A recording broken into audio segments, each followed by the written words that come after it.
time for the Gore N More podcast. Gonna have a good time. Gonna have a good time. Yeah, we're gonna have a good time. We're going on now. A ball break, walking hand in hand in the moonlight. We'll be the sweet soul there. I swear we'll never part. We're going on now. A ball break, running in the sand, feeling alright. And what's up, everybody, and welcome to the Gore N More podcast. It's your host, the motherfucking most, TJ Bowser, and joining me today is your dark lord of knowledge, Chad Chrisman. What's up, bitches? And the cuddly and fluffy, Big Johnny D. What's up, Gorehounds? And no Bobby. No, Bobby today. Officer Bob. Yeah, we'll address Officer that right Bob, now. he's got schoolwork, buddy. Yes. Detective work, one could say. Correct. Yes. Yes. He's got detective work, yeah. He is out protecting and serving and protecting us from terrible remakes. So, yeah. Yeah. Nice. So today we got a banger of an episode for you today with 2000's Final Destination. But as always, you know what time it is. It's time for your Slice of Life. Big Johnny D, what did you do? Oh, let's see, sir. Well, it was a cold week. I can't speak for you gentlemen, but it's been very fucking cold. Yes. So I enjoyed myself inside. Played a lot of Switch this weekend with the daughter, rocking some Donkey Kong Freeze. But unbeknownst to me in the, 13 years I've been with my wife, she's never played original fucking Mario, like Super Mario Brothers. Really? Old school Nintendo? Yeah. So I had me and my daughter were playing Super Mario All-Stars version of Super Mario Brothers because they have that also on the Switch, I'm sure, as TJ knows. And just because I like that version because it's cleaned up. Are we talking about the emulator, like the? Yes, on the Nintendo Online emulators. Yeah, whenever you get those are so cool. If you have the Nintendo Online subscription, you get that for free. Mm-hmm. Correct. Yep. And so you get NES and Super NES, and they're always updating them and shit like that. Well, they put on Super Mario All-Stars for the 35th anniversary of Mario on the Super Nintendo. It was one of my first games I ever had as a Super Nintendo when I bought the system myself. So I always loved it. So the daughter's playing, and the wife's like, "What's this Mario?" I'm like, it's classic Mario. She's like, "What do you mean?" I'm like, "It's classic Mario. It's just was updated for Super Nintendo when Super Mario came out, just to help sell it, blah, blah, blah." Dude, so it just blew my mind. Never has played it. That's ever. Crazy. Right. She started with Super Mario World, and I was just like, how? Like, you didn't have any friends or anybody that had classic fucking Mario that you never. So we grinded on that nice and hard this weekend, and I gotta say it was awesome. We played both versions on NES and Super Nintendo just to get the different, feel for it and everything.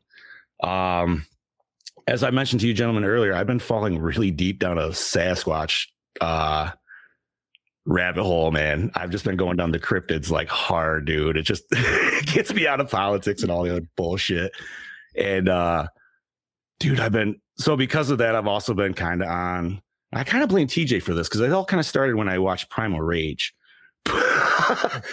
But I watched another Bigfoot movie this weekend that you guys, I kind of want you to check out. It wasn't amazing. I'm not going to say that it wasn't great, but it wasn't terrible either.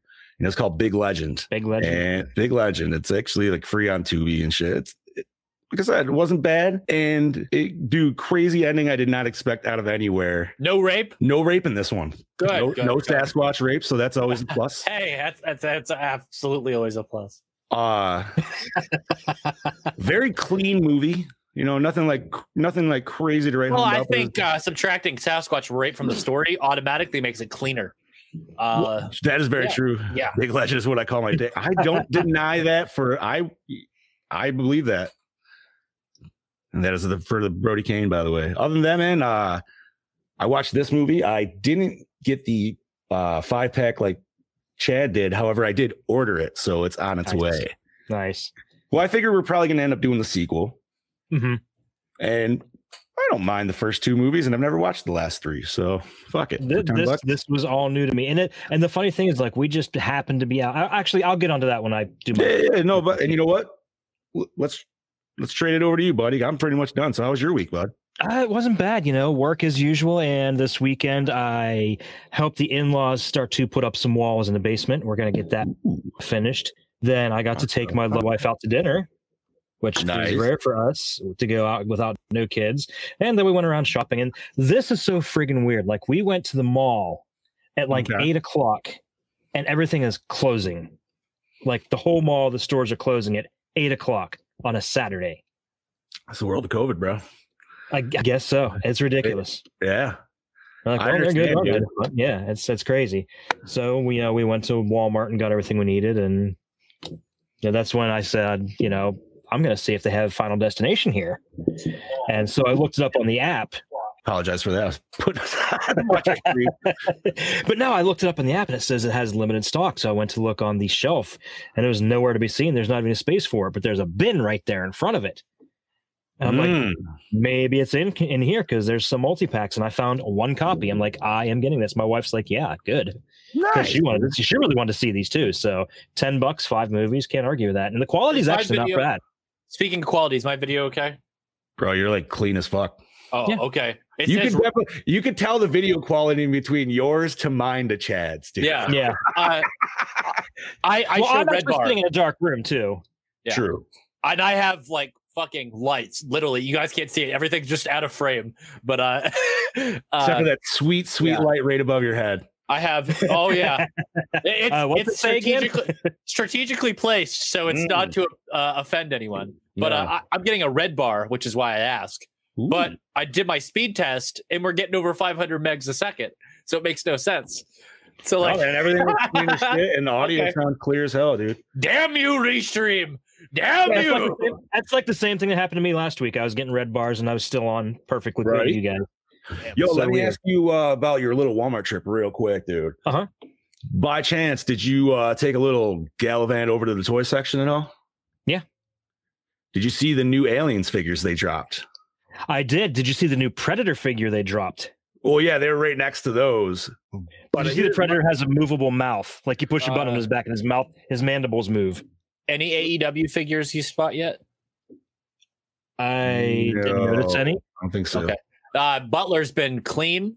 Somebody knows about the shipment early and buys them immediately.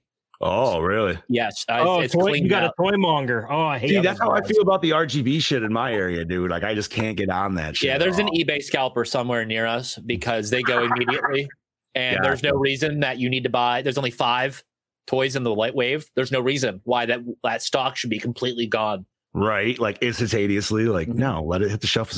But what I was going to say is, so when I was there this weekend, I saw all the purple Queen aliens that I got. They're on clearance.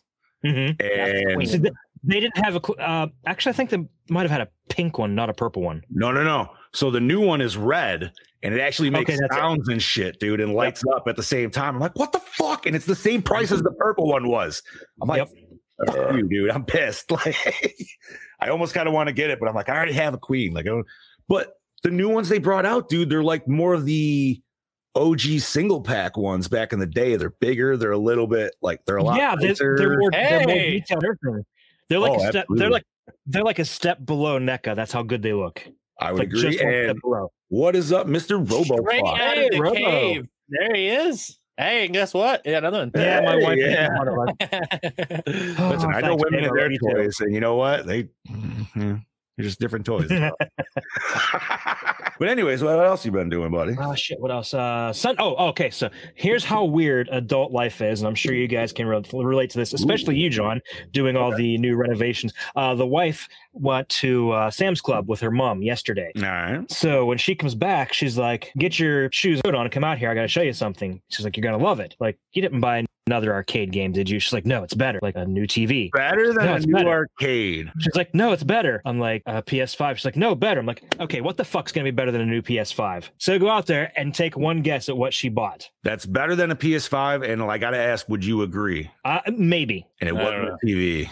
She bought us a brand new shitter. I was going to be a dick and make a really stupid joke, but it's a really nice one. It is a really nice one, and we really need one because we have hard water and we have all this buildup inside it that we can't get rid of. Oh, so you got that fucking like copper stain shit, right, dude? Mm-hmm. Have you ever looked at one of those water softeners? Wait, the inside of your bowl's copper stained? No. It's not copper stain. It has like lime buildup inside. It's like a calcium buildup or something. Well, yeah. It's a calcium, but it's like a copperish color. I'm sorry. It's kind of. Yeah. I mean, I know like some CRL and some hard elbow grease takes that shit off, but it definitely like not when it's all the way up inside everything. It's impossible. So let me ask you, dude, and not to get into the whole like, what's up, Jan? Not to get into the whole like weird thing, but did you get the elevated elongated? I have no idea. I'd have to take a look. I don't think it is. You would know. I don't think it's elevated. You would know. You would sit on it. And you'd be like, it's not installed yet. It won't get. Her dad's going to install it Thursday while I'm at work. Dude, I was gonna say, if you got one of those new skull toilets that I keep seeing going around online, that would be fucking amazing. I'm expecting TJ to get one in the background right now, anytime. Like ghoulies or nothing, right? Like, yeah, dude, shit's. But yeah, like I said, you can probably relate, especially how weird adult life is when you get excited about a toilet. No, yeah. See, I didn't put myself in adult life stuff. I was still kind of in toy and like game stuff, but. Right. I don't. Is it better than a PS5? I mean, obviously, it's going to take care of more things than a PS5 is going to take care of. Trust me, if you knew all the problems we have with this toilet where it doesn't flush for anything, fair enough. You almost have to plunge it every time. Yeah. Ooh, it's bad. Good. That's never good. Yes, Scuba Steve for Instapot. Yeah. I that's how I felt with my air fryer, dude. I can sympathize with both of you. They're both amazing things. Oh fuck, dude.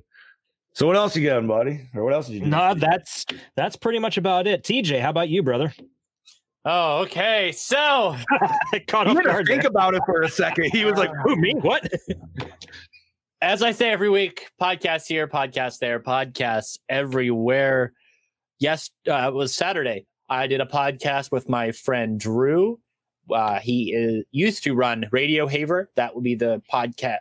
That would be the podcast radio station in Scotland, in which we were the #1 rated podcast network on for 24 weeks straight or something like that. Oh, nice. You could probably attribute Drew's network to our foothold in the European iTunes charts. So thank you, Drew, for everything that you've done for Project Louder and will continue to do. And good luck. You know what I'm talking about. Yeah, I got #vaccinated today. Did you? I did. No shit. Yeah. My arm hurts. It hurts a lot, but it'll be okay. Does it feel like he's got some weird hairs growing out of the injection site. I'm sure it's nothing. Mm-hmm. Does it did it feel like a tetanus shot where it's like the deep? I didn't feel it at all. No? Nice. Yeah. It went pretty bad. And then I finally, after a month-long battle, I acquired my Evil Dead tape recorder. Yeah. If you can't see it, then. Yeah. I put up a post today on Facebook, but I'll kind of tell the story about it now. So about a month ago, Corey found what is that tape recorder back there. Wasn't in the best of shape, but it said still works. I didn't fucking believe it, but I mean, it is what it is on eBay. So I put in a lowball bid like an asshole that I am, and the guy said no. He said, but I will do this price. So I immediately accepted, and then he shipped it. But he shipped it to my old address an hour away. Oh, no. So after figuring out that my old address is now a business, I then contacted said business. So said business said, oh, that huge package. Yeah, I remember that one. We gave it to somebody. I said, what? He said, one of the couriers. We can't remember, though. Sorry about your luck. What? And I said, okay. So I kind of like swallowed my pride and kind of like dealt with it. And then I called my buddy who was kind of tracking like the situation that was going on with this fucking thing. And I was like, hey, man, I was on the phone with them. Like, this is going on. This is going on. And then they call back and they're like, we lied. We actually didn't give it away. The supervisor for that location has it at that location still. They'll bring it tomorrow. So I'm getting all excited. It's a Tuesday at this point. So they're like, stop by Wednesday morning and grab it. I said, okay, perfect. It'll be there waiting for you. So I get a call 8:30 Wednesday morning telling us that the guy forgot it in the back of his truck, the opposite direction that I need to go home. It would have made my trip like 3 hours. It was just like fucking shitty.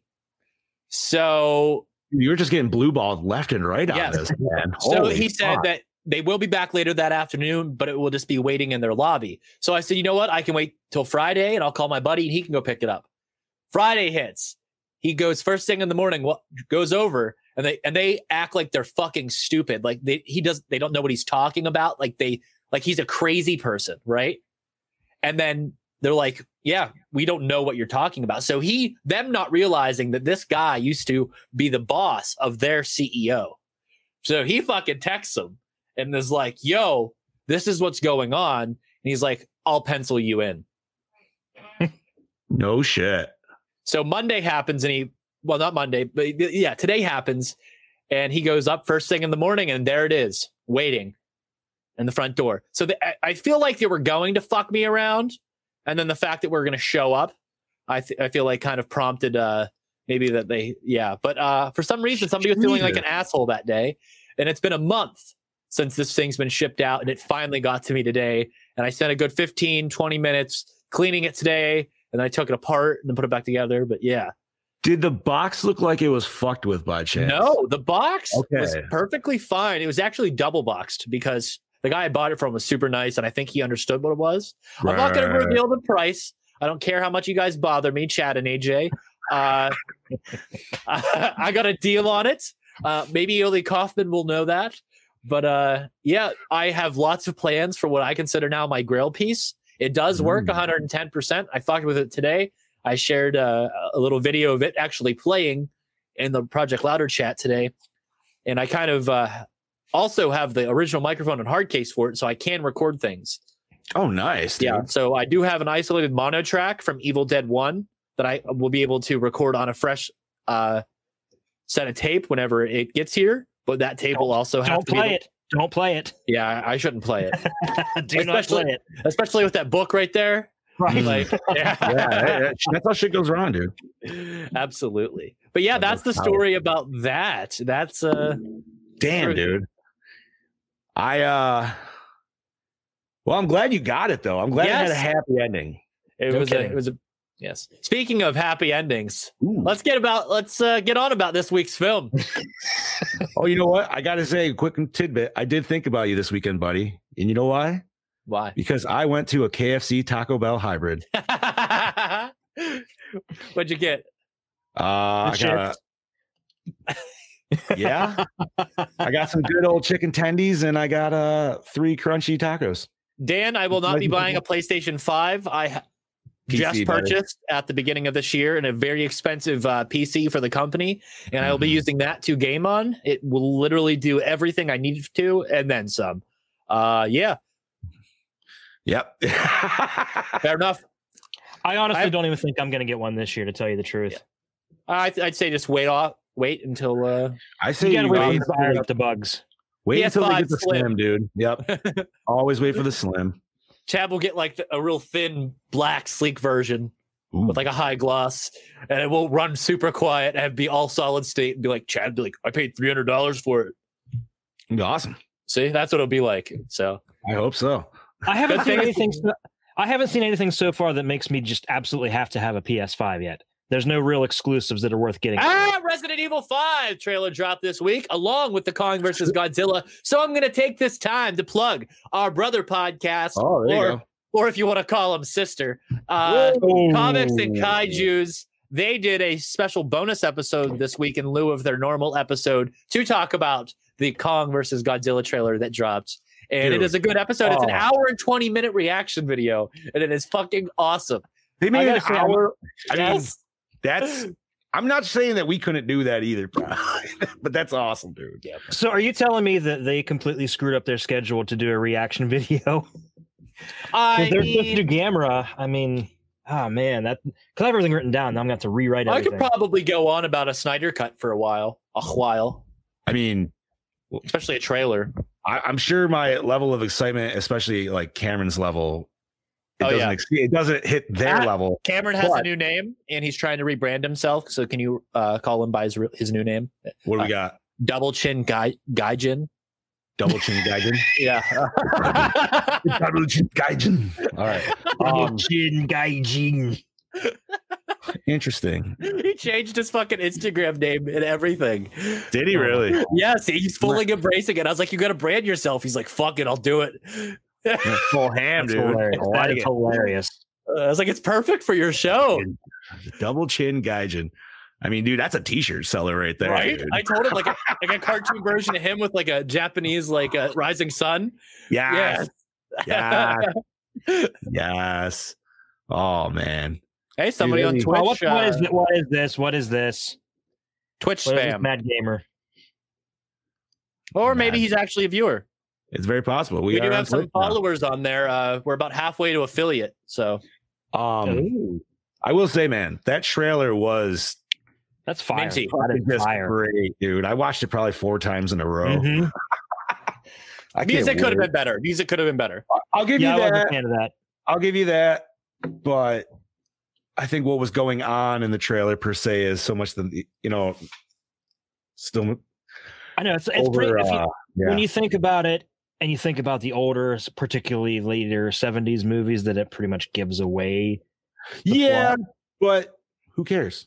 Right. Okay, so if you guys want to hear more about that, head on over to projectlouder.net and check out the latest episode of Comics and Kaijus. So, talking about episode 121 of the Gore N More podcast, that is Final Destination from 2000, directed by James Wong, written by Glenn Morgan, James Wong, and Jeffrey Reddick, produced by Warren Zide, Craig, not Tyler Perry. Boom! I had to throw that in there. Had to. Starring Devin Sawa as Alex Browning, Ali Larder as Clear Rivers. I thought it was Claire. Fuck me Dude, right. I've been thinking it's been I thought Claire it was for Claire. 21 fucking years now. That's Kerr that's Smith. and everything says clear. Kerr Smith as Carter Horton, Kristen Cloak as Valerie Luton, Daniel Roebuck, aka the father of Tyler Roebuck, as Agent Ween, I hope so. I really hope. Roger Smith as Agent Shrek, Chad Donella as Todd Wagner, Sean William Scott as Billy Hitchcock, aka every other role that he's ever played, Tony Todd as William Bloodworth. Yeah, that's right. Yeah. Commander Dietmar as Terry Cheney, Brendan Fire as George Wagner, Forbes Angus, what a name, as Larry Manure, whatever. Manure. Manure. I like it. Music by Shirley Walker. Don't French it up, kid. It's manure. Cinematography by Robert McLaughlin. Yeah, that's a weird way to spell it. Edited by James Koblenz. Distributed by New Line Cinema. Released March 17th, 2000. Runtime of 98 minutes. Budget 23 million. Grossed 112.9 Wow. Sweet. million. They definitely made some bank on that, didn't they? Hey, Robo called us asshats, but he's not denying it. That is true. Hey, got you to pop, brother. That's all we need to do. We love you, Robo fuck. Gave us you, so that's all that matters. Chad, before we get into our videos from our absent fellas, do you want to say the catchphrase? Roll that beautiful bean footage. Oh. I got this feeling. It's a weird feeling. The cabin starts to shake, right? And the left side blows up, and then the whole plane just explodes. The plane can explode! It's not a joke! It's not a joke! We get thrown off the plane all because Brownie has a bad dream? I saw it. The plane! It's gonna blow up! It's gonna blow up! All 287 passengers are feared dead. Because of you, I'm still alive.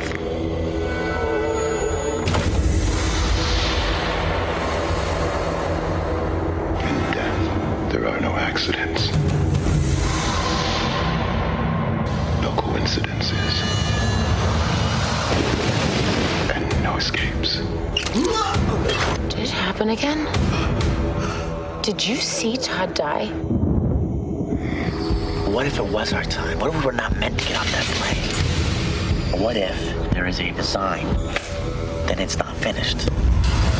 By walking off the plane, you're cheating death. You have to figure out when it's coming back at you. What are you, God now? He knows which one of us is next. You have a responsibility to tell me. I knew I should have hit on Tammy in the pool that time. Don't let it happen, okay? Nobody has control over life and death unless they are taking lives and causing death.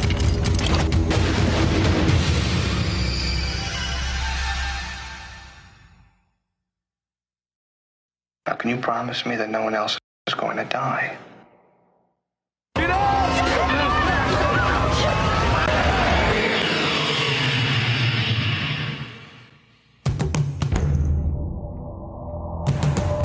I'll see you soon.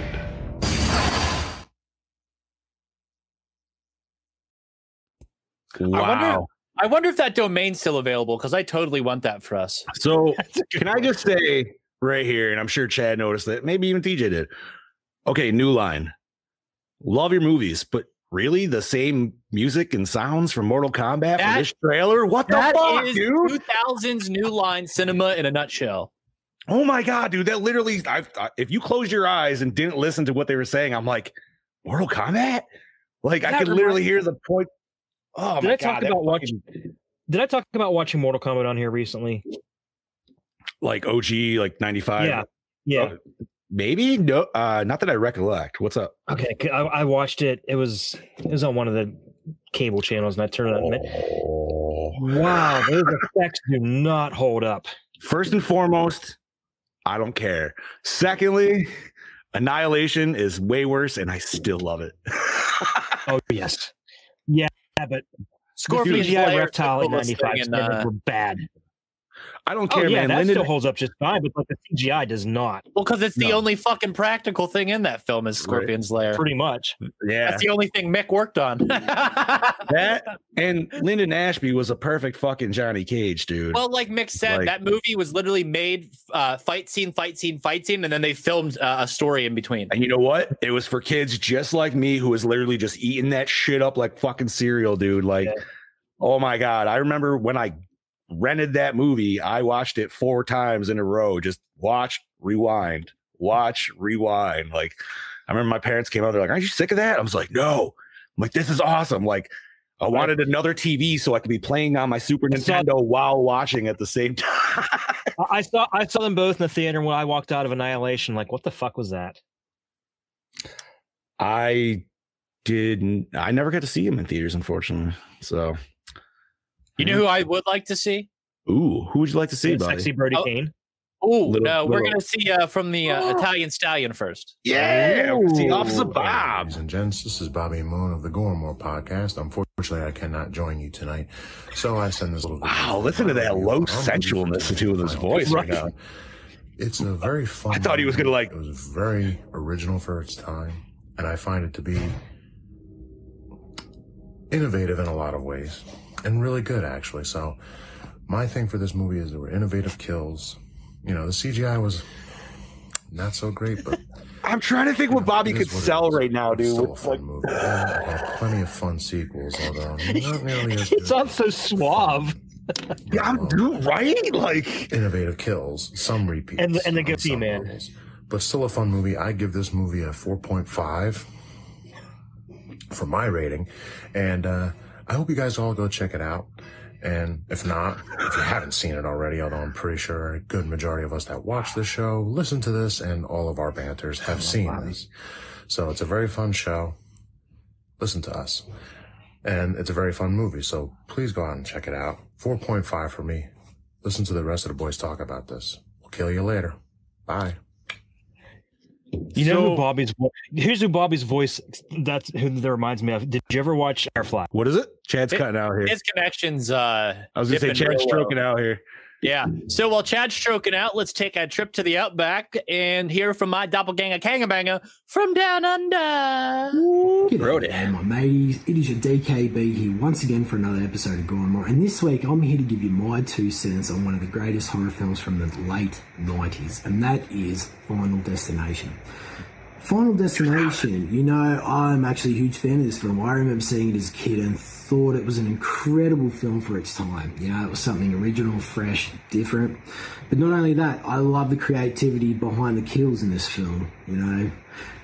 that setting up all that tension to deliver a blow. You know, you think it's going to lead in this direction, bang, and hit you from behind. You didn't see it coming, you know, and it delivers on the gore. It delivers on the gore very much. I think it overall is creative, but yeah, like what makes the film scary for me is the fact that is actually knowing that when your time's up, you know, and the waiting game begins. Because if you know me as well as TJ knows me, you'll know that I am very impatient. So I'd be just like, right, Death, let's fucking do this. I'm but in saying that, it's definitely one of those gems that had me glued to the TV from start to finish. You know, some people may agree with me on this, but I think it's an actually well-written and clever script. You know, I like it was definitely something new for me, as I've said. But even for its time, like the kills are creative. The kills are very creative and intriguing. And especially as we watch them unfold, you know. It's just that tension. I love it. And how the scene plays out on how these people died, you know. They're brutal scenes, very brutal scenes, and I'm all about that blood and gore, so yeah, it was good. I'm not saying that it's a perfect horror film, but overall it's a great watch for first-time viewers and horror fans. You know, there's just so much creativity in this universe, and well, hence the 4 sequels. And it's a successful franchise, you know. But in saying that, I'm probably going to have to give it a Gore N More score of a 3.8. Yeah, I'm going to give it a 3.8. As I say, every time this film's on TV, on anything, Netflix, Stan, whatever, right, sounds good. I will take time to watch this film. Brings back a lot of nostalgia, so...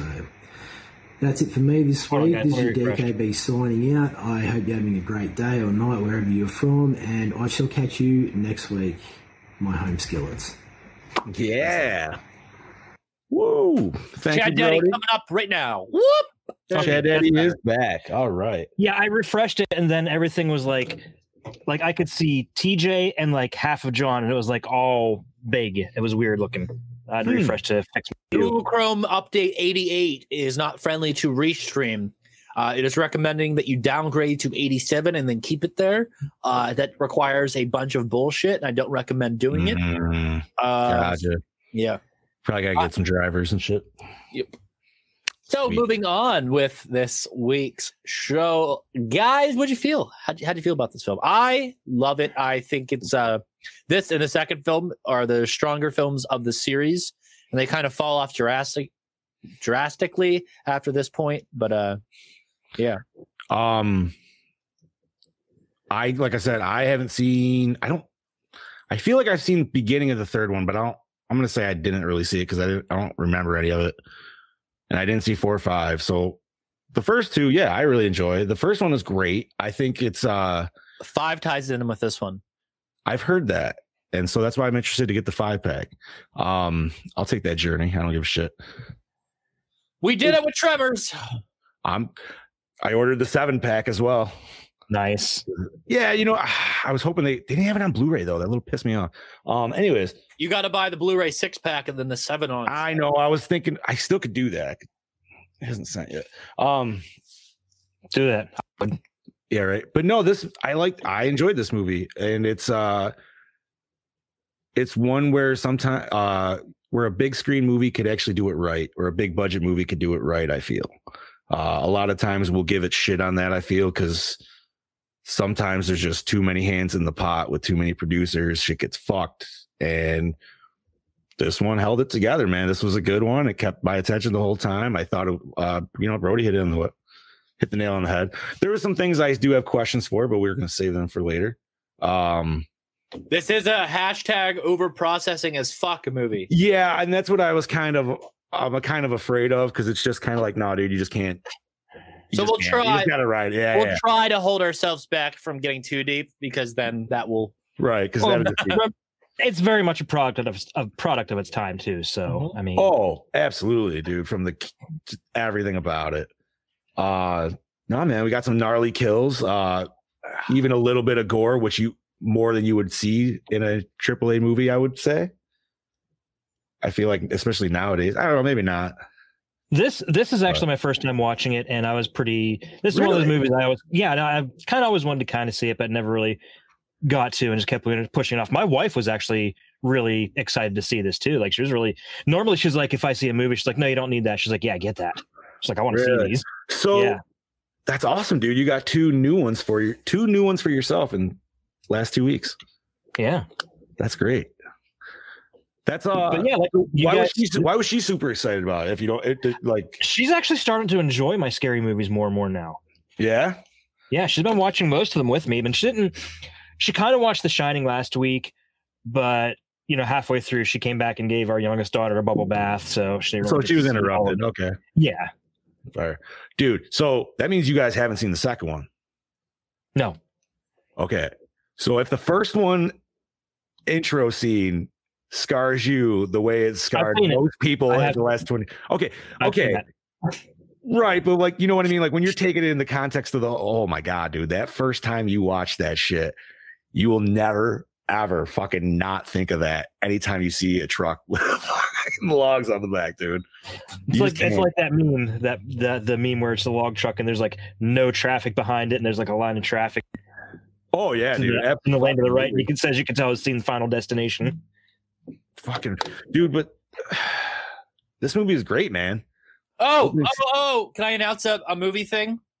What do we got? Ooh. So Vinegar Syndrome has been doing the thing where they update their banners and they tease future releases. Okay. So I think I mentioned on a previous episode that I got a box set from them called Forgotten Jolly Volume 2. They teased Autopsy and Murder Mansion.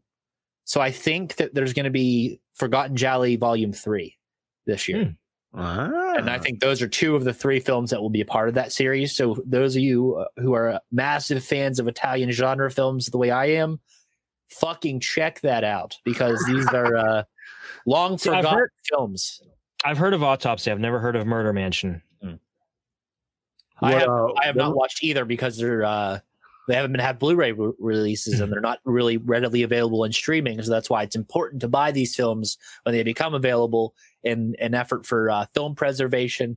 And I mean, honestly, the experience itself, seeing it almost transports you to a different time, and especially when you watch a bunch of these, because they're all, it's a whole new world. When did those come out, if you don't mind me asking? Probably mid to early 70s. Okay. Sounds about right. Yeah, that's whenever the golden era Argento Giallo boom was going on, similar to our slasher boom in the 80s. Right. Yeah. Which then just kind of transferred into ours. It literally made its way to the US. And by the time it made its way to the US, it was Friday the 13th. So. Makes sense. Yeah. Oh, John, that reminds me. Fair warning on the Final Destination 5 pack. It is a bare bones release. Yeah. So I will explain to you what the Tremors pack that he just bought is the Tremors Attack pack, and then the individual discs from the subsequent releases after that. So there's nothing to fucking bonus features, and it's just fucking repackaged discs in one case. Yeah, I was kind of hoping they would have like, maybe, I don't know. That's why you buy the pack, you buy individual cases, and then you print out the fucking artwork and just make your own individual cases of them. And there you go. I can tell you that the European artwork is fucking sick for all the movies, and that's the one you should. Is that the anime style? Because I actually really enjoy that one. All of them is like the original Tremors artwork, but it's inverted to black and blue colors. Oh, okay. Yeah. The thing in the distance changes to the movie. Because I'm sure you know the anime style one that I'm talking about, but like I feel like it gives it more of like a way more like kaiju effect, kaiju-esque look to it. The box that I just got, the Tremors box set, has that alternate artwork, and it's fucking massive. Yeah, nice. Awesome. Hell yeah, dude. Like I said, I still got time to cancel. Maybe we'll have to talk after the show. And Brandon Lane just announced new unboxing video featuring Masked by Lance tonight at 7 p.m. Eastern Standard Time. That'll be available over on the Project Louder homepage and, of course, on the Rants from the Black Lodge YouTube page. Nice. Yeah. So nice. So shall we do the plot rundown, gentlemen? Yeah, let's do this. Whose pick is this? Is this the movie? Actually Bobby's, and he is not here. So I can take over if you'd like, or if you want to. Who's next week before we I'm next That's week. Big Johnny D. So why don't you do it, boss man? Yep, go right ahead, sir. Death doesn't take no for an answer. Death is coming, and Alex Browning is cursed with knowing when, how, and where the Grim Reaper will take his next victim to the final destination. After boarding a plane to Europe with his fellow French club members, high school student Alex Browning has a premonition of the aircraft exploding moments after takeoff, killing every person on board. Alex panics, insisting that everyone get off the plane, and the melee that ensues, 7 people, including Alex, are forced to disembark, saving them from a fiery death when the plane explodes, as Alex foresaw. But as one by one, each of these 7 who cheated fate meets an untimely end. Alex and his remaining friends band together to try to change destiny and outwit the untamable forces of death and Tony Todd.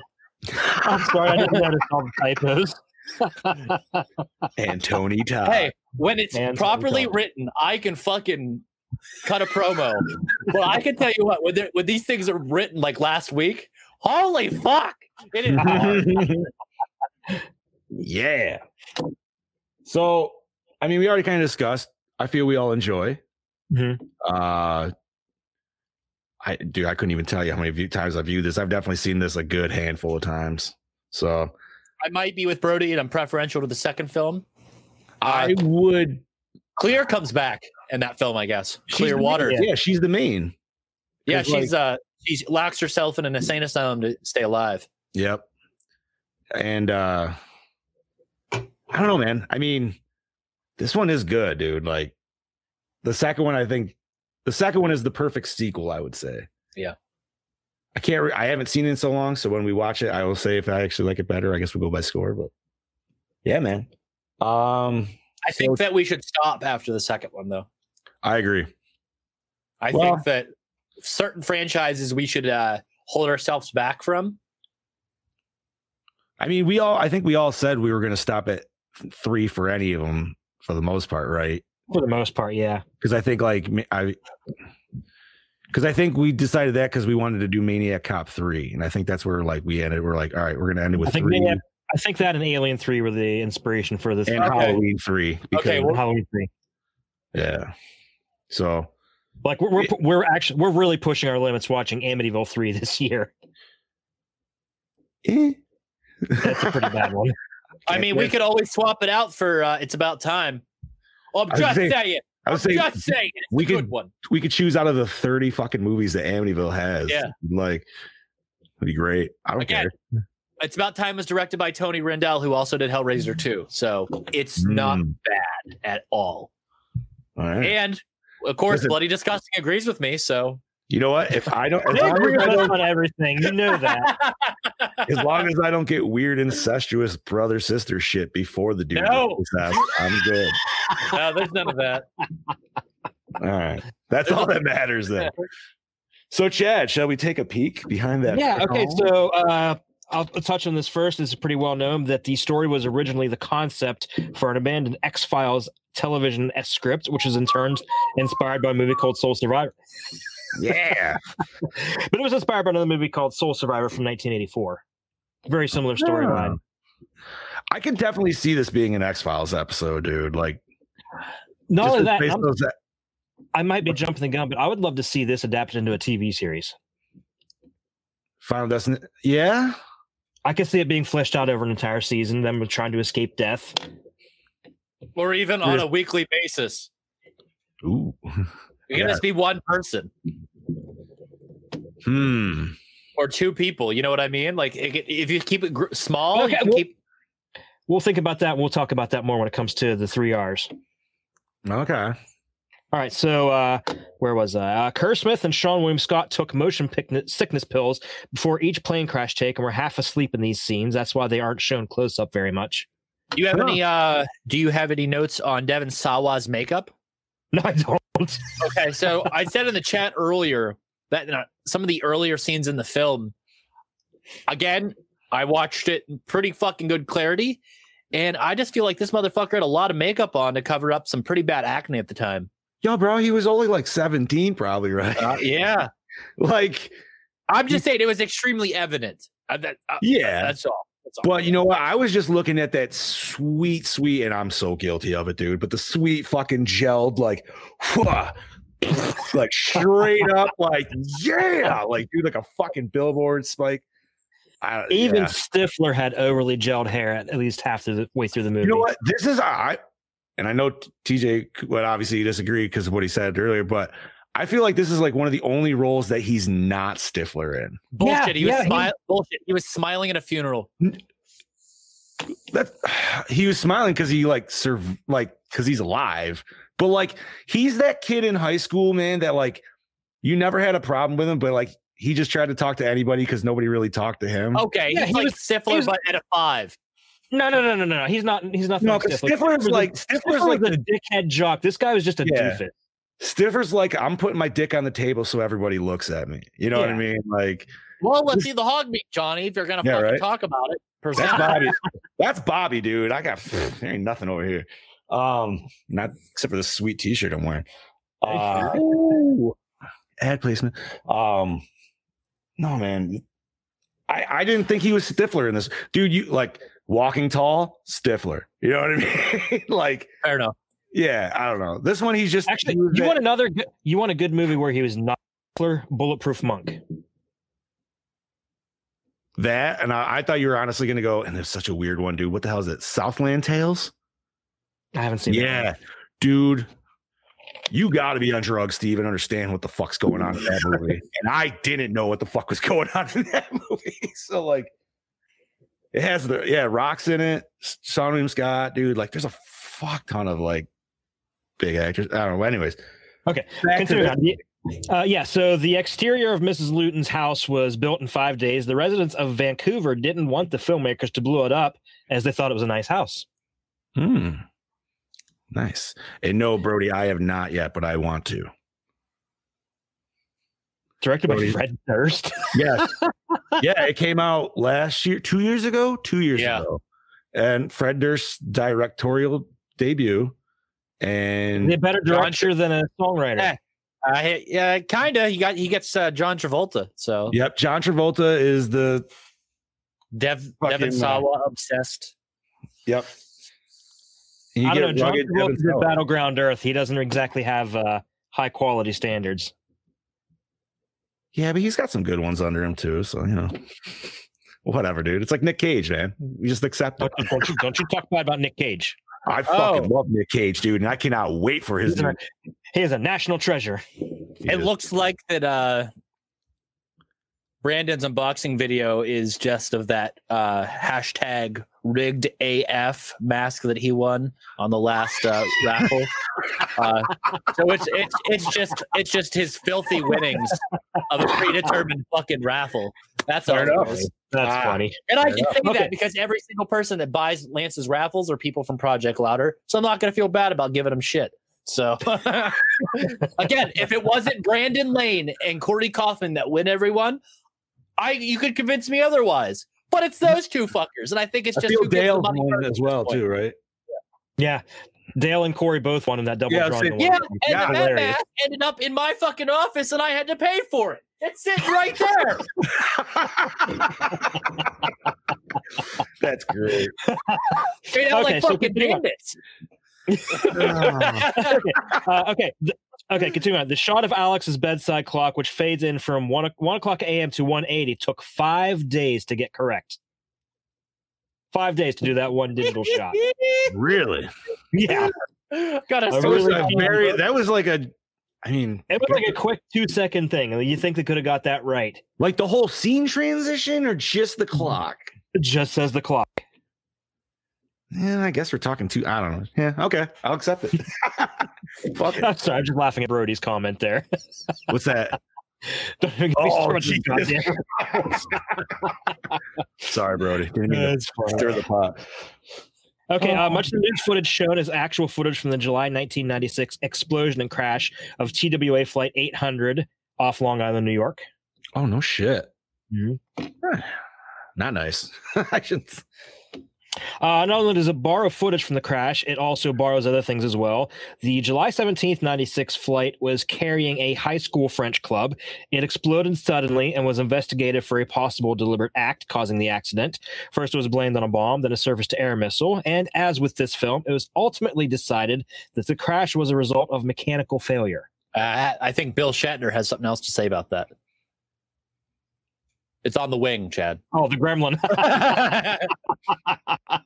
Shatner and John Lithgow in the movie. Yeah, Lithgow. Clear's cabin is the same cabin used in Lake Placid in 1909. Oh, really?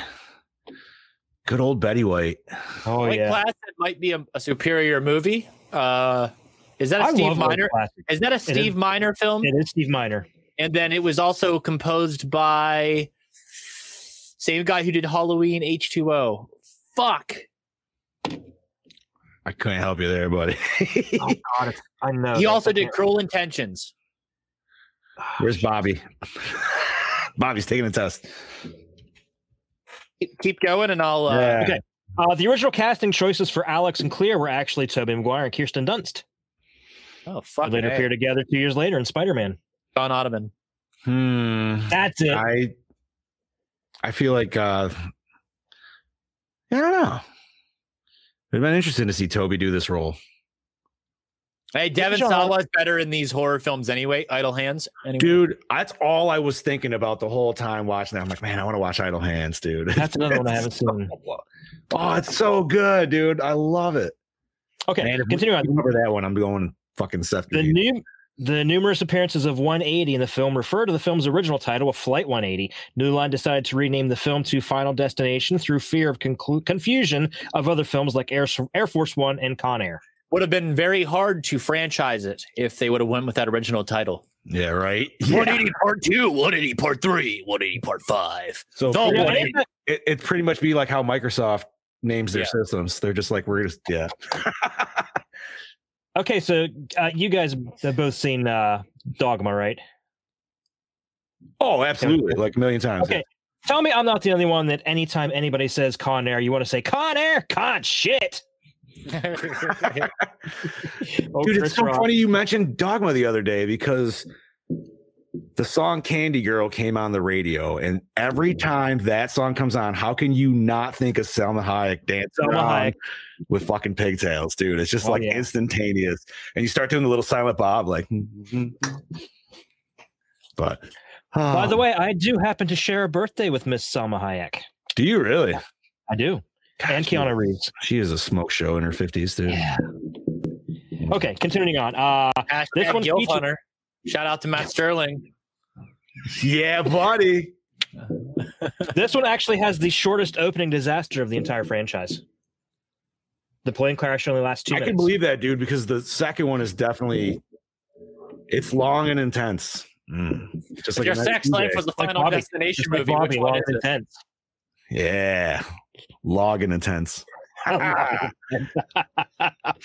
When the students are boarding the airplane, Alex looks down from the jetway and sees a luggage cart with the number 666 on it. Le number with the bees. I liked when he looked out at the wing. I wanted to see the gremlin out there. But... Hey, does his angle change when he moves closer and they show the wing again extending? It might, because then it shows a completely different angle when he looks out the window again. Because when it comes back, it doesn't like kind of show an upward, like where he's a little bit more sweaty. Nah, I'm just saying. After he moves closer, I feel like it's the same shot as whenever he's in the back of the plane looking at the wing. That's all I'm saying. I just feel like it's just zoomed in. That's all. Okay. I'd have to a little thing. Watch that area. It might be a continuity thing. Who knows? Fair enough. Okay, so in the film, Todd's name is spelled with one D instead of the traditional spelling of two, because in German, Todd, T-O-D, means death. Oh, nice. Okay. There's a lot of foreshadowing in this movie that like there's pages and pages of different things like in the backgrounds of people's death scenes that foreshadow their death like moments before it actually happens. See, what I took as pretty much if you hear John Denver before you do anything, you just should not do that thing. Yeah, and you know why they picked John Denver? You know why they picked John Denver's music for this? Well, yeah, he died in a plane crash. That's why he sat on the toilet. Which I'm glad that. Okay, can I bring that up for a second? There's 2 different scenes of shitting in this fucking movie. Happens to the best of us, brother. Not only that, but there's tandem shitting. What there's what? Shitting right. Oh, tandem. Yes, the overhead tandem shits. Yes. I mean, as weird of a scene that is, right beforehand, that kid does make some sense. Do you really want to be stuck on a plane ride all the way to fucking Paris? And yes, Jan, that is why the sign says that hits him says 180. My wife actually pointed that out, and I didn't even notice it. Aha, yes. Okay. Wait, I guess I didn't notice that either, dude. I'm gonna have to really look at that shit again. As many times as I've seen that. No shit. And the way the end's going, you knew it was going to come back around to somebody. Well, it's that perfect 2000s, like, for that one last, like, you got to have it. Okay, considering his extensive knowledge of Death's design and how it works, many Final Destination fans have theorized that William Bloodworth is the human personification of Death, or at least some kind of representative for Death. However, both Tony Todd himself and the Final Destination producers have denied that being true, so for the purposes of this theory, Bloodworth is just a human being with no known connection to Death itself. I think he is just a funeral director that has seen a lot of shit. Yep. And he just is kind of on the up and up of he knows what's going on. Fair enough. I mean, he is Tony Todd. I mean, that was actually one of my questions is he Death? And then, that answered it for me. I liked how he didn't even ask why these kids were there. And Chad, to answer your question, I think Dr. Deckard is Death. Just so you know. Yes. Tyler. Okay. When Alex is sitting in his bedroom, it says reading a magazine, but he wasn't really that interested. It wasn't really that interested in the articles. An owl lands on the tree branch outside the window. In many cultures, owls are viewed as omens of death. All right. Yeah. Shout out to the last episode of Somewhat Supernatural, where they talked about the lechuza, the witch owl of Mexico. Nice. Well, they mentioned the same fact that Chad just spewed out. All right, sweet. Little crossover information there.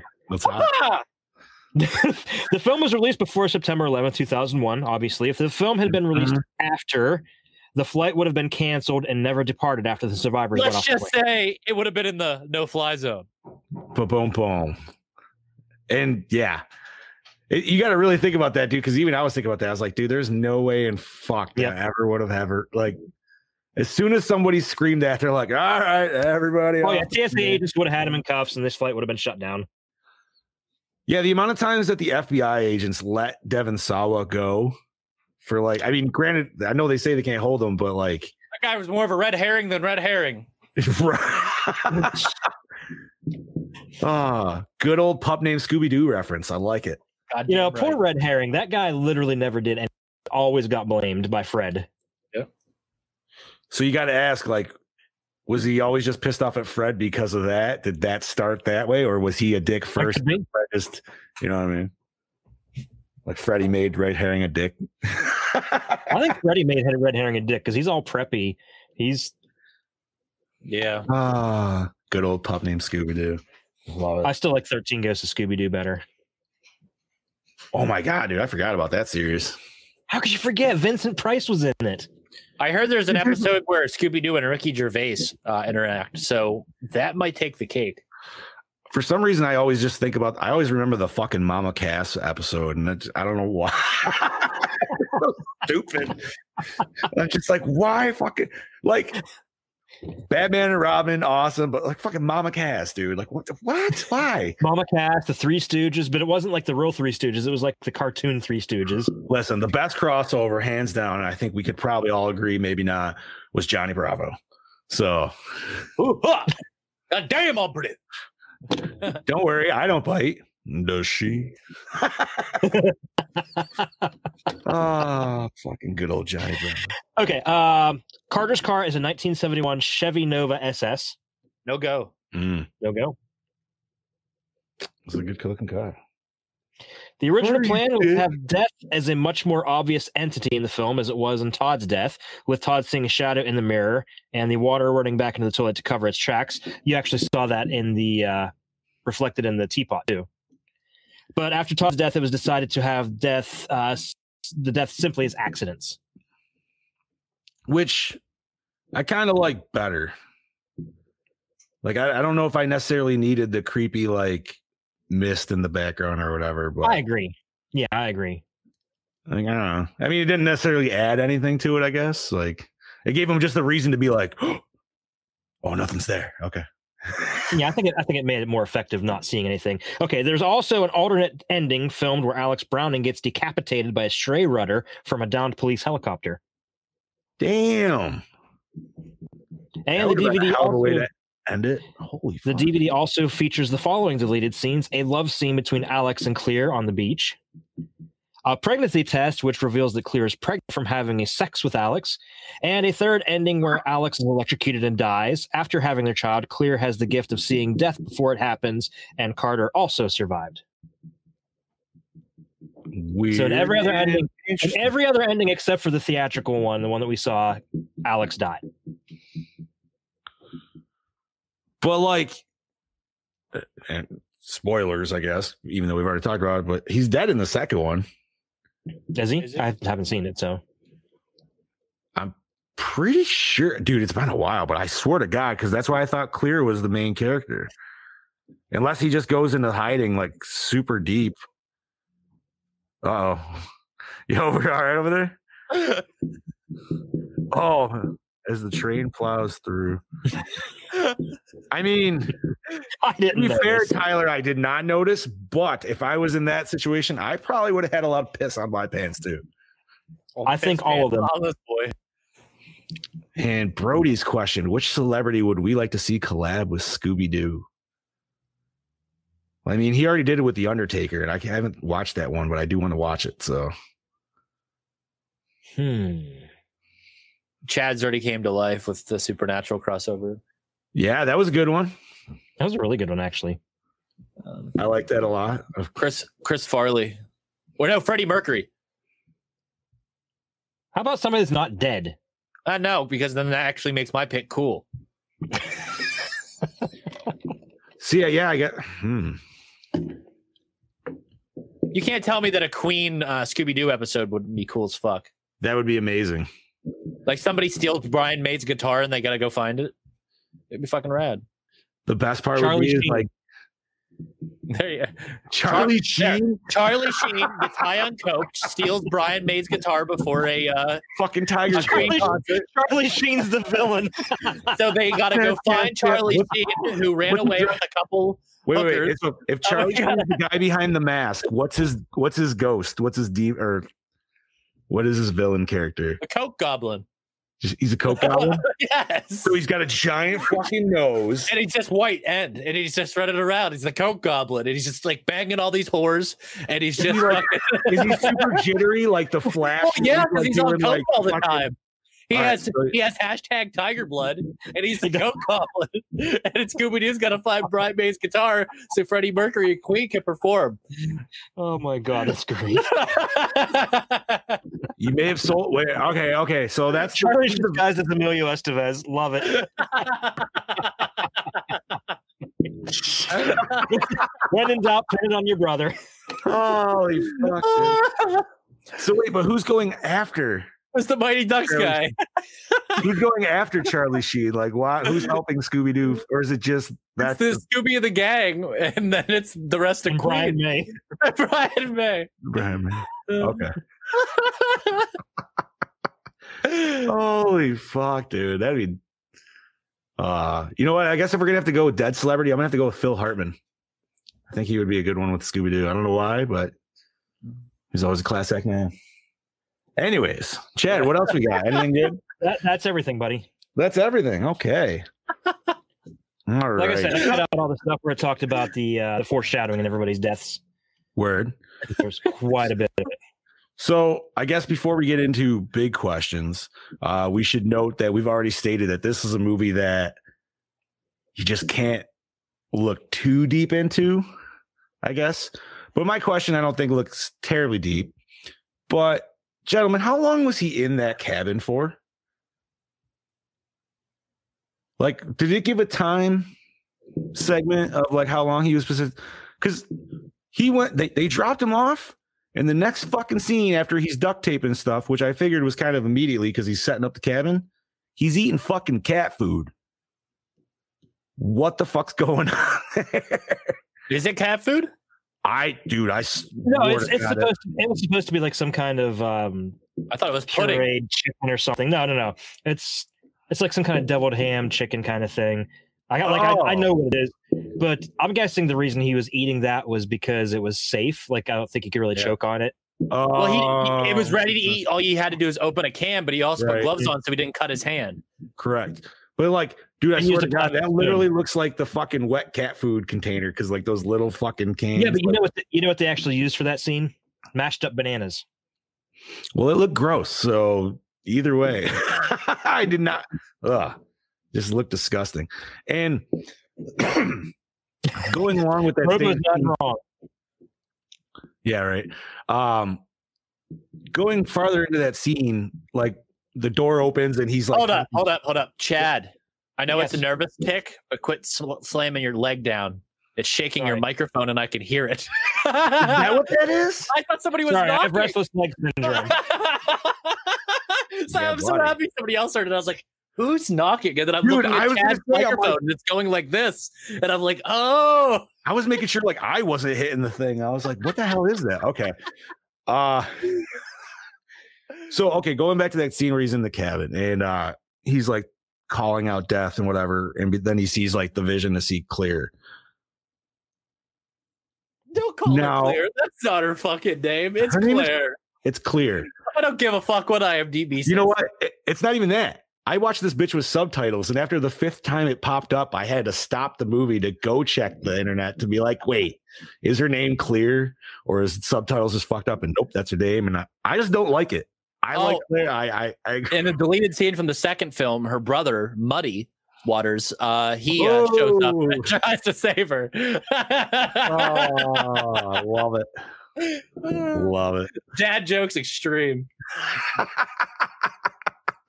Perfect.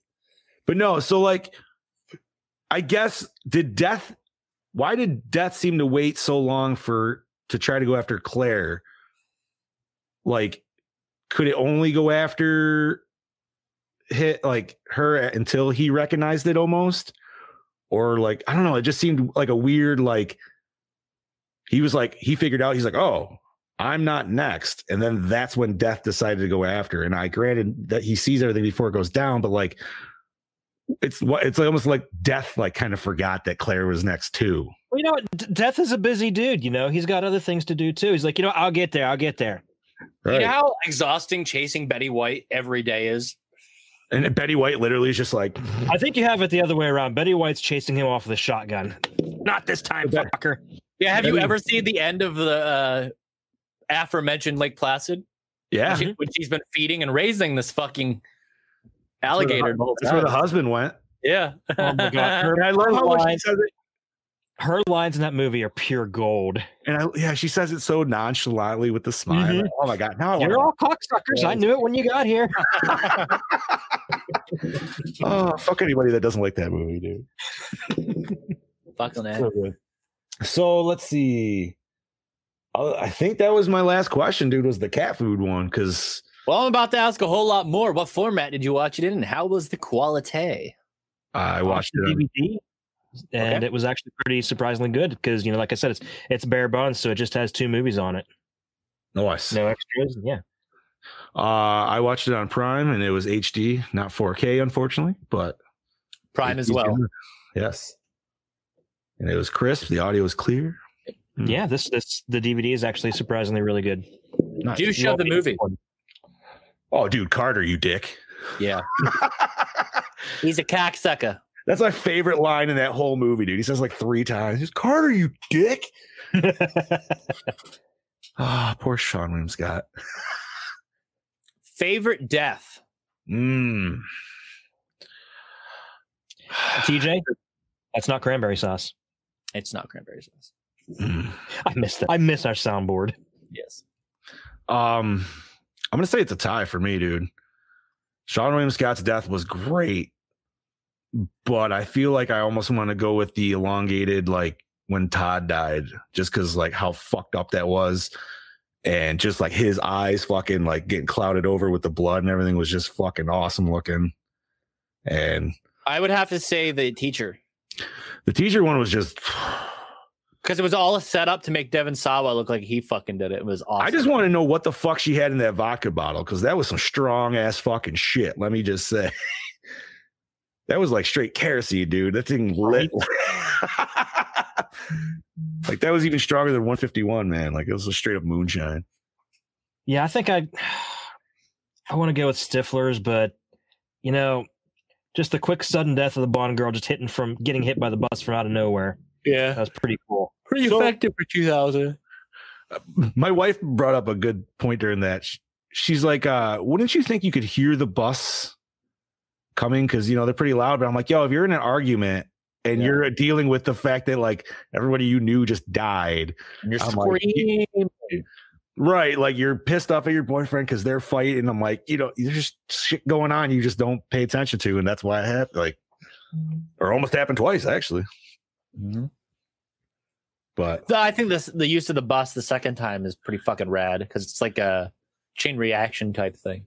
Right. And then that's when you notice Claire, whatever. Jill Valentine. It's spelled that way and pronounced Claire. I have no idea. Jill Valentine. Yeah. Yes, she was. Or no. She was Redfield. Yep. Yeah. Claire Redfield. Watch your mouth, son. Yeah. I was thinking, wait, Jill Valentine. I'm like, no, wait, that was Apocalypse. That was fucking different movie. Hey, at least you corrected yourself. I did. Yes. Resident Evil 8 looks delicious. Even Bobby shared it. That's how delicious it looked. 9-foot titty vampire, dude. Yeah. Cameron has just been going. I'm sorry. Double chin Kaijin.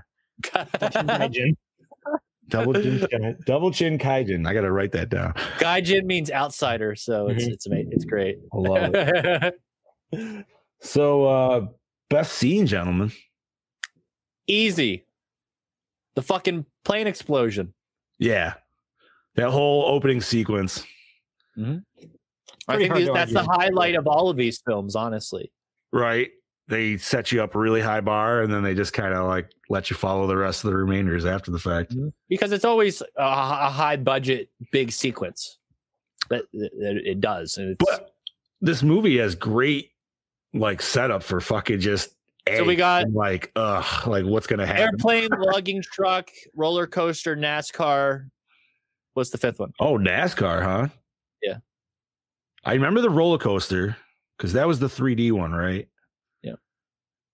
And like I said, I haven't seen 4 and 5. Chad, you don't know what 5 is? Never seen it. Okay. I don't know shit about 5, so 2009. Yeah, dude. Oh, sorry. I mean, the plane, dude, the log truck is definitely like, I feel topples the plane scene though. Like the plane scene is fucking like, will definitely put that little bit of fear. Like, you know, I don't really want to go on that anymore. Oh, a bridge collapse. Oh, huh. All right. Okay, and it ends 2 weeks later. Sam and Molly board a plane to Paris. Before taking their seats, they notice a fight between Carter Horton and Alex Browning, who are both removed from the plane with Mrs. Luton and other students, revealing that the plane they are boarding is Flight 180. Upon takeoff, Sam overhears Alex's vision of a flight attendant's conversation with a passenger. When he realizes it's too late for him and Molly to escape, both of them perish along with everyone else on the plane in the explosion that follows. At Roy's memorial, Nathan learns from a coworker about Roy's autopsy and discovery of his brain aneurysm that would have resulted in his death anyway. As the worker leaves the bar, the landing gear from the plane breaks through the roof and crushes Nathan, setting off the events of the first 4 films. Oh, okay. So yes, the 5th one was the one where like they figured out like you could fuck the plane up if you killed somebody or something, right? Yeah. Okay. Yeah. I remember like reading about it. I haven't watched it, but yeah. And then like they go to kill somebody, but then that dude accidentally, he was already dead essentially. Yeah. Okay. Huh. Well, that's cool that it goes full circle. I love how it looks like Chad's in the 90s and he's like webcamming us right now. There he goes. His connection dropped and it looked honestly like a screen cap from like early dial-up days. Yes. Fucking rad. So Chad needs to do the Yuma guy. The what? Yeah. Because he totally has that look right now with the lighting and stuff. I have no idea what you're talking about. Oh my God. Have you ever seen the South Park episode where all the internet people fight? with like Chocolate Rain. Chocolate Rain was even on there, dude, and he fights the fucking Afro samurai guy that like flips and like falls. So we kind of answered the next question. Opening scene? Oh yeah. Seeing it was our favorite scene, I would say definitely yes. So who rivals Bev D and who has the nicest cock? She's no better. Nobody rivals Bev D. I mean, this definitely takes me back to a nice 2000s era because that's when I was growing up. Claire's pretty stunning. Yeah, I like Claire. I'm gonna say brunette Claire, actually. And I say Sawa after his acne cleared up, and maybe if he cut his hair a little different. Yeah. I gotta go with Stifler. You gotta go with the Stiffmeister. I'm gonna go with, you know what? Actually, I'm gonna go with Todd. He seemed like that suave debonair best friend that like always knew kind of how to handle the situation best. So yeah. Todd and Clear. Clear. I hate that fucking name, dude. Did this have a score? Yeah, it did. It had lots of audio. 2000s metal. Yeah. Huh? It had like 2000s and 90s metal and shit. Yeah, true that. Best song, if you guys can remember a specific one. Oh my god, dude! The one that was playing on Dickhead's car. Wasn't Nine Inch Nails he was playing? Yeah. Yep, and he says the title of the movie in it. Yeah, it was a pretty cool song. Interesting. Yeah, I'm to go with that. Okay. So, favorite character? Devin Sawa. Yeah. I do like when he goes crazy in the cabin. Like, it's such a random thing, but I love it. It's a good scene. It is. He acts it extremely well. I think he acts this entire film extremely well. That's why I need to see him in his roles that he's done the last few years, especially now that he's come back to horror. Like, I really got to check that shit out. I just want to point out, I really love this scene where when he's going crazy in the cabin and he thinks he has everything. He picks up that fish hook and he's like, "Oh, tetanus, you almost got me." Yeah, right. I was hoping that would be a blood hook reference, but no, people aren't that hip, bro. Imagine if he pulled out the big lure and he's like, that would have been it. You guys ever watch Fall Break? Yeah, right. And then Bev D comes jogging up looking for Dick. Yeah. Yes. I like that. That's a part of the notes, by the way, that she's no Bev D. Yeah, I'm gonna change it. That's gonna be in the note forever now. Thank you for that. So was it scary? I'm gonna say if the topic of death bothers you, absolutely. I'm gonna say unsettling. It can definitely make you paranoid about things around you. Yeah. Especially if you probably watch these in a series, unless they just get really that bad to where it's just like, all right, these are just a joke at this point. But Tyler seems to like the fifth one, so I think just the way it ties in is pretty fucking rad in the fifth one. But that's always a good thing. Yeah. Again, it was a beaten horse franchise. Yeah. All right. So does it hold up today? No, only because of CGI. The CGI wasn't terrible. I was gonna say I don't know, man. I don't think it's bad. Oh, it's not bad, but I think the CGI in some scenes doesn't hold up, especially the scene like when Stifler dies, the way the body falls and everything, and then like the whole effect I feel like wasn't the best. See, I thought that was practical, his body. Really? I just felt like it really like was over the top, the fall. Maybe. I mean, it definitely was kind of like a chicken's thing. But like then again, I have no reference for that type of situation with the train going past you really quickly, the airspeed, and then also that coupled with the fact that he just got hit with something really fast. Right. Not even a full decapitation, but like right through the fucking mouth. Like the shovel kill in Hatchet. Yes, it's always nice when it just misses the neck and it's just right in the middle of the head. We do Hatchet 2 this year. I believe so. And there's also an identical kill in the My Bloody Valentine remake, which will be watching next month. Yeah. Dude, Hatchet 2 has one of my favorite fucking kills of any movie. Are you sure? Please tell me it's the doggy style decapitation. Oh, dude, of course, man. Like, that was fucking hilarious. And you see it a mile away, but it doesn't matter, dude. I cannot wait. Yes. just starts bucking. Fucking love it. Acting, good or bad? I thought it was pretty good. It was pretty good. Yeah. I don't think it was like super hammed in or anything like that. Cinematography, I think the film was shot exceptionally well. I agree.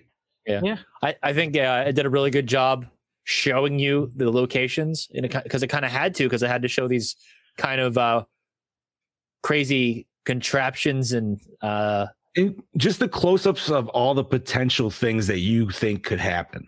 Yeah. Like I definitely like that, especially like referencing Todd's death. Like you see the water coming in and then you see him like fucking with the razor and you're like, and then he puts that down, then he picks up the fucking, he touches the radio. Well, yeah, he picks up the nose tweezers and then you're like, no, and then he puts that down. Yeah, it touches the radio, fucking unplugs that. And like, I don't know, I just liked all the like cut-ins and everything like that, dude. It just made it. Yeah, that whole scene, Steph was like, I did not see him going out that way. No, dude, they definitely are just like, is it this? Huh? Is it this? They did the same thing with the guy. They gave a bunch of red herrings. Oh, absolutely. But it's cool, dude. Like it just makes it that much more intense. Yeah, but then it kind of kills it for any time they do it afterwards. Yeah, I mean, like it's like a one and done type thing. I feel it worked for the teacher, but they just still didn't do it for everybody. Like they didn't do it for the girl with the bus. They didn't do it for Stifler. Like, yeah, they gave him like the visions, but they didn't go like so far into like, oh, it could potentially this or that. It's just like fair enough. So yeah, they did it. They did it well. Premise, absolutely fucking rad as shit. Yeah, would have been cool as an X-File episode, but I'm glad we got it as a full movie. Gave us a franchise. This is a rewind. Yeah. I don't need to remake this. And if you remade things would be way different. Like I could rewind, but I would also like to see like almost like a television series continuation. You know. Ooh, okay. Would you like to see it with Devon Sawa now? Like if he still was like he? No, just completely. That'd be fucking awesome. It shows him in the cabin, and he's just right. Like I just want to see him go like super rogue, and then like decide to finally try to come back to society or some bullshit. Like I don't know. Interesting, actually. Because like everybody says he's. I mean, it's like Terminator Dark Fate. They go to him in the cabin, and they're like, "Death's coming after." He's like, "Why the fuck are you here, then?" Like, I'm hiding from it. Right. He's just in a full like. It's all just bubble wrap everywhere. He's all booby trapped like in Halloween 2018. Or he's been killing people ever since that event to try to continue to escape death. So he's become a serial killer, been on the run. There you go. Dude. That's the fucking tie-in right there, because now you're going fucking woo. That's a head fucking turner. I like it. All right. So announce next episode. And that would be 2009's The Hills Run Red. This is my pick, and I have been bugged by a friend of mine who loves horror for the last fucking 10 years to watch this movie, so I'm finally doing it. And I never watched it. Me neither. I haven't either. I do know Mr. Brody Kane has watched it, and he fucking loves it. Let me check. I know it's all on like YouTube and Vudu and all that stuff for rent, but let me check Shudder here. I think it might have been on that. Pull it up. Or it was on Hulu. It was on Hulu for a hot minute. Check Tubi. It might be on there. Let's see here. But yeah, it's a nice little slasher movie from what I've from the little bit I've seen. And I'm excited. And the mask looks fucking sweet, dude. Let's see. The Hills Run Red. I don't know if that's on Shudder. I just laughed at the picture TJ sent in the group chat. Nope, they got Hills Have Highs 1 and 2. No Hills Have Red. Goddamn. Sweet. But like the Hills Run Red is a 1966 spaghetti western directed by Carl Lazzani. The film stars Tom. That's the film I'm watching. Fuck yeah, dude. I don't think that you got. Yeah, I'm literally gonna watch that film now. You guys aren't specifying. It wasn't specified, so we're doing 1966's The Hills Run Red. I'm not gonna lie. That sounds like a sweet Patreon episode right there, dude. And I think we should do that. I wonder if this is one of those Italian Western films, Chad. That's usually what spaghetti Western means. Yep. It's Italy and Spain. So and it's a Dino De Laurentiis film. So I had this discussion with randomly enough not too long ago, but he kept calling Japanese Westerns spaghetti Westerns. And I'm like, that wouldn't make any sense, dude. He's like, no, that's what I heard him called. I'm like, no. I'm like, spaghetti's Italian, dude. Like, they got to be from fucking Italy. Yep. And we looked up, and apparently Japanese Westerns are just called macaroni Westerns. A lot of the Giallo actors you see in films I don't fucking know, dude. From the early 70s, you'll see in these Western films as well. Yeah. That means they're probably in a good many of Clint Eastwood's because he did a lot of spaghettis. Didn't Fulci do a couple of spaghetti Westerns? What is it? The Fist? What is the Fistful one? What is that? Fistful of Dollars? I believe that that's an Italian production, isn't it? Mm-hmm. And there's a lot of Giallo actors in that. A lot. So, yeah, and I think Fulci did do one. Even Argento did a comedy film. Yeah? Yeah, it's not good. So I'm not going to lie. I am very excited. Obviously, next week we're going to be doing our Valentine's. Hey, we never did a rating, motherfuckers. Oh, we do. Oh, yeah. Oh, shit. Who has the calculator? I don't have my phone with me today. Calculator. Hold on. I got one. You got one? Okay, so Bobby is a 4.5. Wow. All right. That is what he said, right? I know, yeah. Brody was 3.8. Yeah. I'm doing I'm doing a 3. I'm gonna go 3.5, bud. And the Dark Lord. Okay, 3.5. Okay. Not bad for a first viewing. Okay. I feel that's gonna be an average of like 3.68. Boom. Fucking solid. Wow, Brody called that one, didn't he? Nice. You know, I just rounded up to 3. I rounded up to 3.7. There you go. 3.7. I like that's it. Very fair. Not bad. So so next week, obviously, we said Hills Run Red, and then we're gonna have our awesome Valentine's episode after that. Oh, I'm excited for that one. I'm excited for that one, but I'm actually more excited for the one even after that. And I know that's TJ's pick. That's gonna be like our first kid-friendly episode. I love that movie so much. Is it Monster Squad? Yeah, buddy. Wolfman's got nards. Fucking A. What does the fucking little girl call her brother? Is it chicken shits? No, what the fuck is it? Dude, it's whatever it is, dude. It just makes me geek out every fucking time. It's been a hot minute since I've seen it. Oh, it's so good. But yeah, I think other than that, we got anything else, gentlemen? I'm tapped out pretty much on that. Yeah, I got nothing. It's been a pretty light day so far as news and everything. Yep. You know, obviously we were talking about Resident Evil 8 and the big titty vampire. Yeah, yes. I was gonna say, look forward to the bloody disgusting article on Final Destination in about 3 hours. I watched by the end of the week. I watched Nosferatu in Venice this week. That was pretty fucking cool. Nosferatu in Venice. It's the second to last film that Klaus Kinski did before his death. It is a pseudo sequel to Werner Herzog's Nosferatu that Klaus played Nosferatu in originally. It's a really well shot film, and that's all I'll say about it. All right. I'll take it. Klaus is exactly what you think he is in the film, and he's over the top. He plays Nosferatu. It's a long, sweaty ball dragger, and that's. Oh man, that sounds terrible. TJ, I watched one of your favorites over the weekend, buddy. What was that? I was home on Friday night. The wife was out with her family at playing cards and stuff, so I watched Predator 2. Fucking A. Ooh, nice. And scene still pop you? I still didn't. I forgot how much of a cop movie this is more than anything. Right? It's so good. All I know is, man, if you could be in the coldest area and you watch this movie, dude, and you're just sweating like Danny Glover. I don't know why. Yep, right? You're just like, it's so hot. Sweating balls. Although I did notice a couple things, like the one scene in particular when they're in the slaughterhouse and they turn the sprinklers on, and the Predator is trying to turn on his invisibility and it's not working. Like that is a really, really bad green screen shot. Yeah. Wait, is that the scene that he ends up? Is it, or does the Predator's cloaking thing just doesn't handle it that well? Oh no, it's a really bad green screen. God damn it! It's bad. I tried. Okay. Dude, Predator 2 is great. It is. It really is. It's not get the love it should. I mean, come on. It's got freaking old Danny Paxton in it, dude.